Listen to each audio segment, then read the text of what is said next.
has put so much work and love into providing an amazing program and giving us such a special experience. We cannot thank you enough.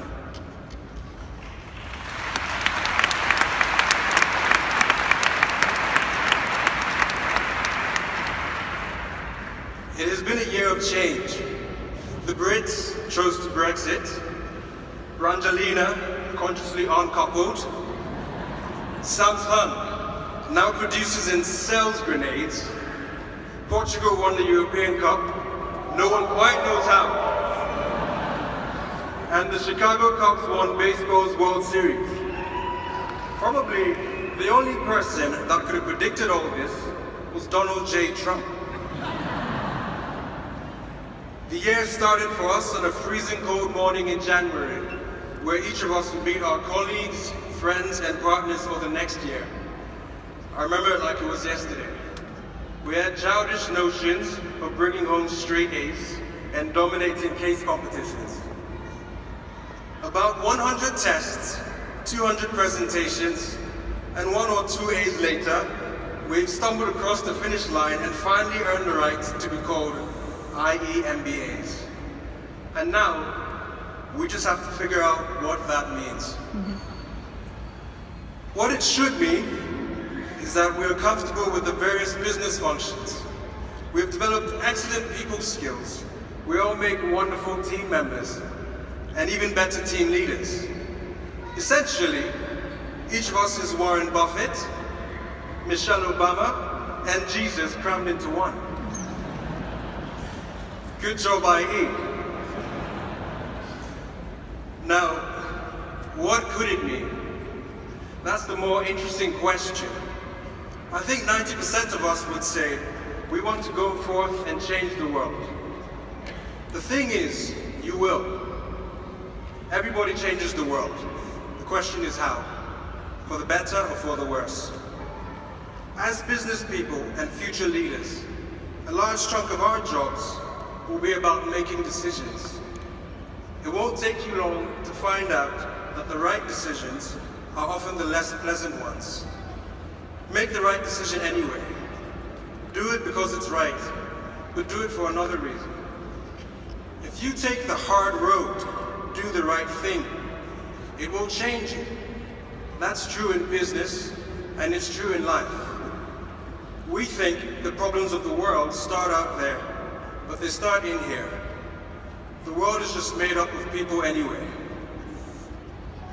Think of what this year has cost you, financially, physically, emotionally.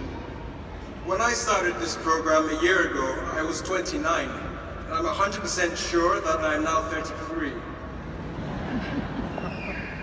That's just the kind of year it has been. Leaving your families wasn't easy. Working 16-hour days wasn't easy. Some of us lost loved ones while we were away. Others split from significant others.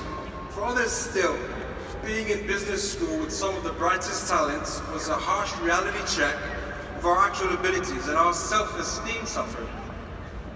Now think of what this year has given you. For each of you, that would mean something different.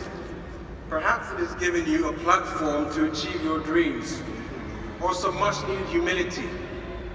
Hopefully, a stronger sense of self and purpose. We've met our best friends for life here.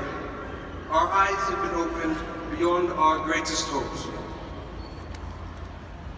The point is that the things that cost us the most, if done for the right reason, often give us the most back.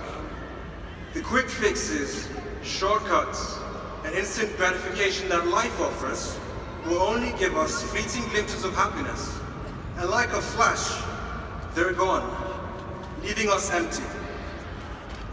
To drink deeply from the well of life, you have to go toe to toe with it. Wrestle it to the ground. Ask it the big questions and expect big answers in return. Grab it by the collar until it gives you what you want.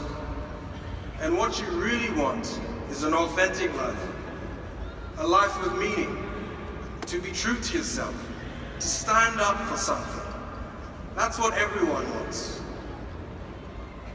Passionless living and mediocre motivations are simply what we settle for when we think we can't have any better.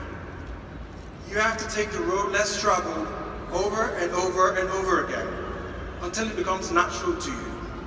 If it was easy, everyone would be doing it. It's not.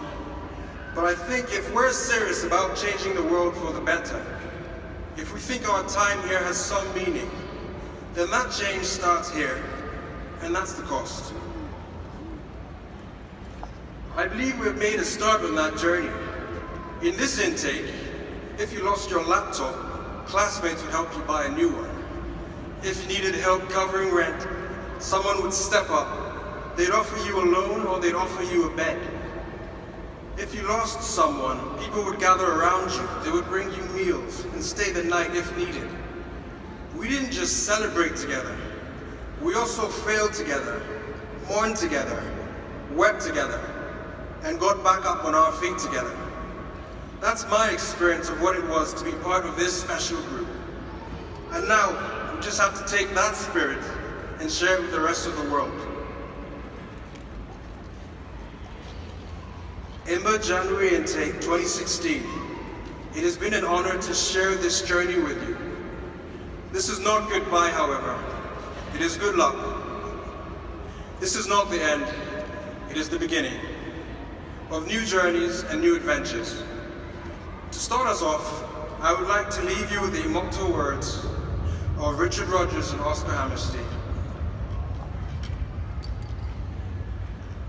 When you walk through a storm, hold your head up high, and don't be afraid of the dark. At the end of the storm, there's a golden sky and the sweet silver song of a lark. Walk on through the wind, walk on through the rain, though your dreams be tossed and blown. Walk on, with hope in your heart, and you'll never walk alone. IMBA January 2016. On your brightest days, in your darkest nights, I hope you remember that you will never walk alone. Thank you.